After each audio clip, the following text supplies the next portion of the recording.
belum tahu, sini aku jelasin. Pertama kali permasalahannya adalah, jadi ada program di Trans 7. Yang dimana program tersebut adalah menampilkan sebuah rekaman kamera amatir.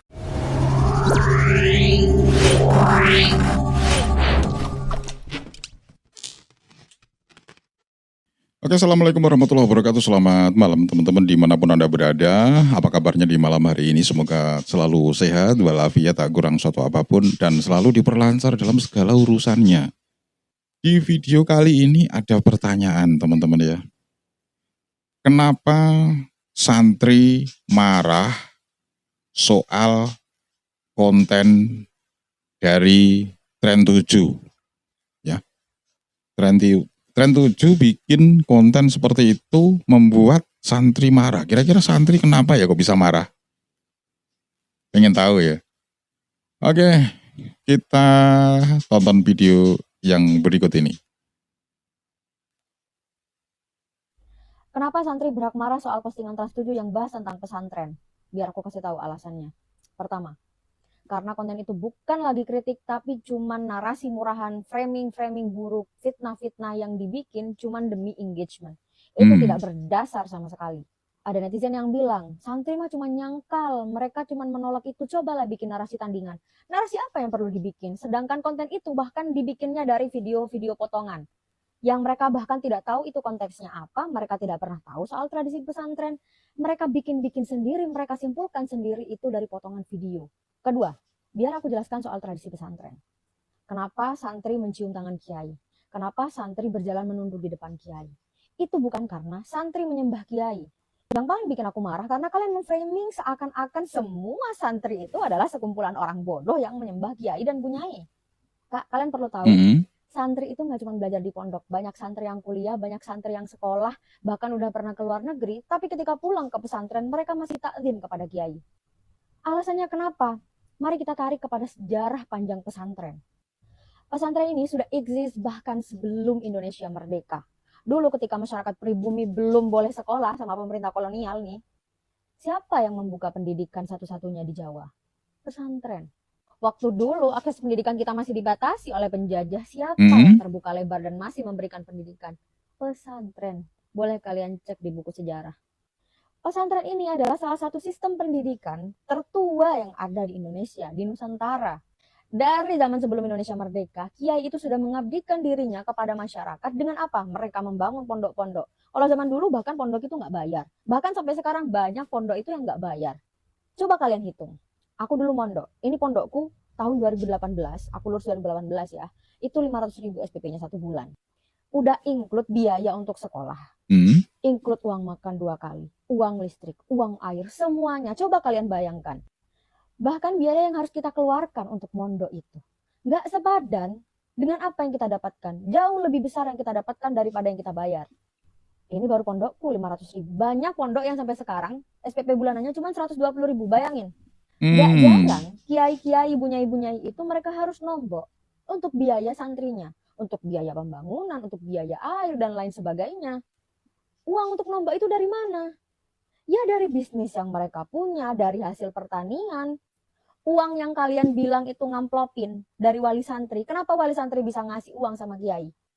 Karena mereka sadar, mereka menitipkan anaknya kepada kiai dan apa yang mereka bayar itu tidak sepadan. Itu tidak pernah dituntut oleh pihak pesantren. Itu kesadaran dari wali santri sendiri untuk memberi kepada kiai mereka, guru-guru anak-anaknya, bahkan guru mereka sendiri. Dan kenapa kiai itu selalu dihormati dari generasi ke generasi?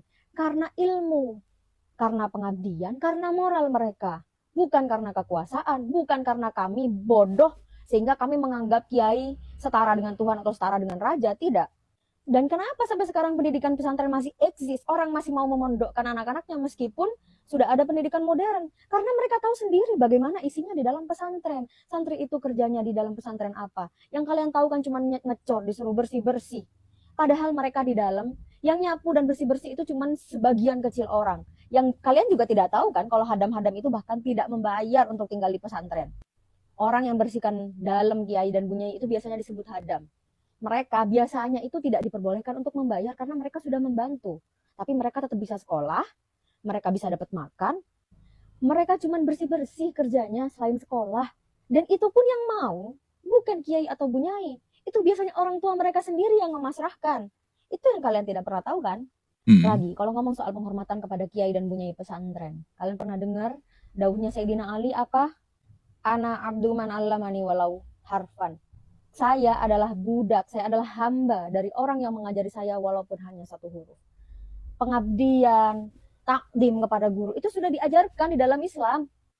Perihal cara bagaimana menghormati guru, itu sesuatu yang tidak berhak kalian komentari, apalagi kalian tidak pernah mondok. Ini bagian dari tradisi, dan ini udah menjadi kultur yang sangat panjang sekali jalan sejarahnya. Kenapa orang yang tidak pernah mondok tidak berhak untuk mengomentari tradisi pesantren? Karena kalian tidak mengalami sendiri. Karena kalian itu ibaratnya gini, kalian datang dari luar, kalian melihat sesuatu yang aneh dan tidak biasa kalian alami, kemudian kalian datang seakan-akan sebagai pahlawan, orang yang paling benar, orang yang paling lurus, kemudian mengomentari tradisi orang lain bahwa itu adalah perbuatan orang bodoh, orang tolol dan lain sebagainya. Kalian merasa seakan kalian yang paling benar.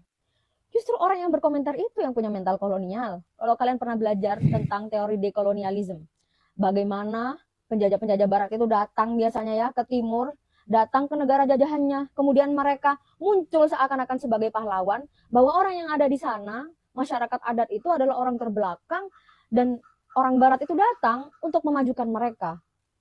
Panjang sebenarnya, nanti kalian bisa pelajari sendiri. Dan satu, kalau kalian memang mau mengkritik pesantren dengan benar, pelajari literatur tentang pesantren. Udah banyak antropolog dan sejarawan yang meneliti tentang pesantren. Boleh, selalu boleh, pesantren selalu terbuka lebar untuk dikritik. Kalau mau mengkritik, pakai ilmu, jangan pakai emosi, jangan pakai kebencian. Saya santri juga sering mengkritik pesantren. Tapi kalau itu adalah framing dan fitnah, saya akan maju paling depan dan saya mau bersuara. Iya, itulah tadi komentar dari kakaknya ya, yang tentunya santri ya, kalau yang barusan tadi. Oke, kita lihat suasana di depan gedung Trans 7.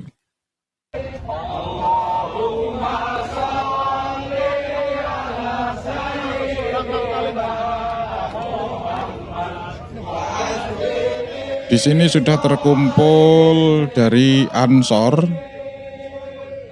maupun dari Banser, dari kepolisian juga.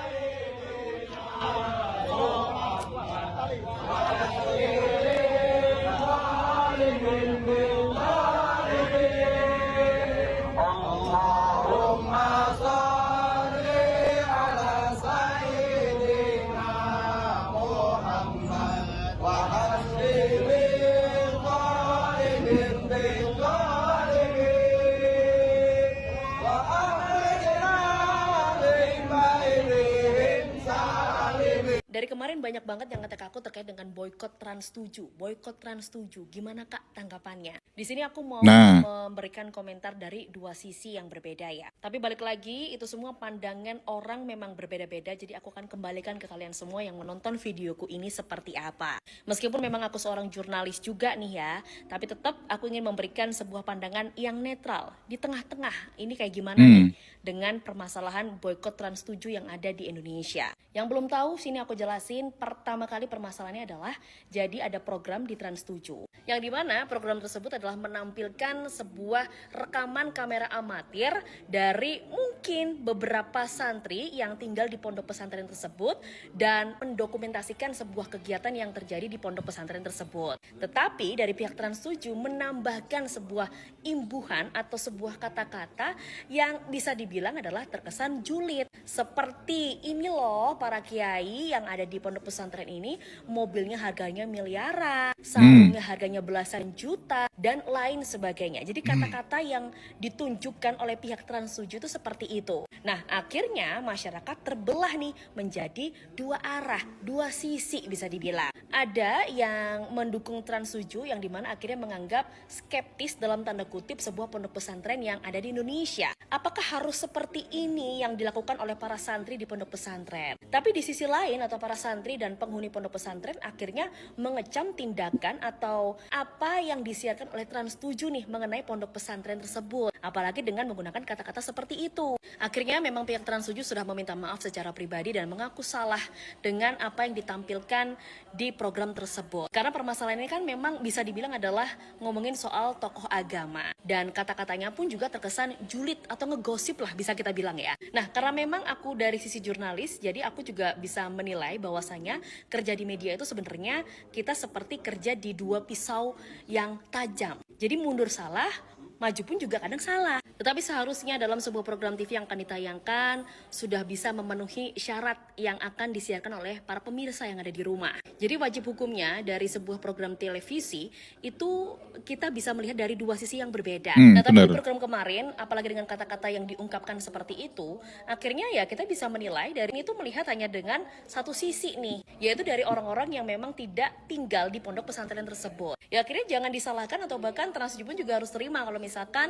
ternyata ada yang pro dan kontra dengan program yang ditayangkan kemarin. Tetapi juga tidak bisa disalahkan nih bagi masyarakat yang memang tidak tinggal di pondok pesantren, akhirnya memandang sangat skeptis perlakuan atau kelakuan kegiatan yang ada di pondok pesantren di Indonesia. Karena video-video yang ditampilkan pun juga video asli, bukan video AI. Ya aku bisa bilang sebenarnya kata-kata imbuhan yang ditampilkan aja sih yang sebenarnya fatal untuk diungkapkan ke masyarakat. Tapi kalau menurut kalian gimana? Pesantren itu rumah bersama. Tempat bukan hanya santri dan santriwati ditempa. Saya tadi malam sempat membaca profil beberapa santri kekinian yang menurut saya sangat menarik. Tapi ada satu ungkapan yang nempel di saya, itu ungkapannya Mbah Yai Lirboyo, yang bilang santri itu harus seperti paku katanya.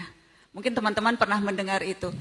Paku itu fungsinya luar biasa, bisa besar, bisa kecil, menyatukan berbagai hal sehingga rumah bisa berdiri tegak. Tidak perlu kelihatan, tetapi selalu ada. Sampai kapanpun, sampai berkarat, tetap selalu ada. Jadi fungsinya menyatukan. Dan pesantren itu tempat untuk menyatukan semua hal. Berbagai hal yang penting di negeri ini lahir dari pesantren. Keindonesiaan, paham kebangsaan, keilmuan, bagaimana menjaga Indonesia. Itu semua ada di pesantren. Dan kerap kali orang lupa pada itu.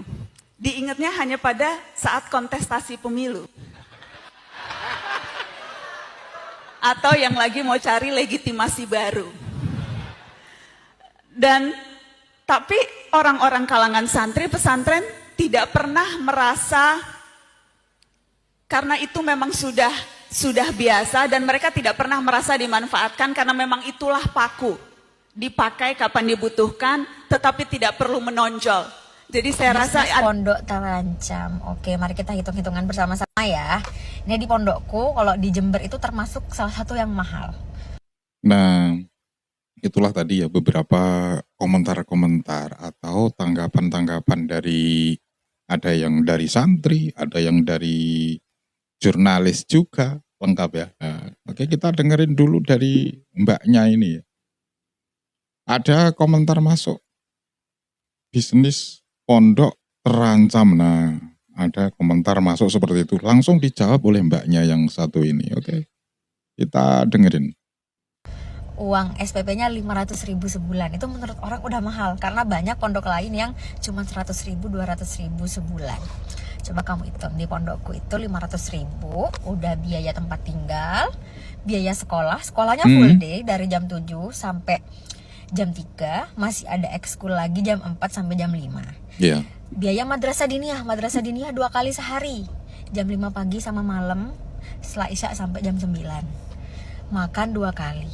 Lauk ayam itu seminggu bisa sekali atau 2 kali. Listrik memang ada pembatasan, tapi kalau soal lampu untuk belajar nggak pernah kurang-kurang.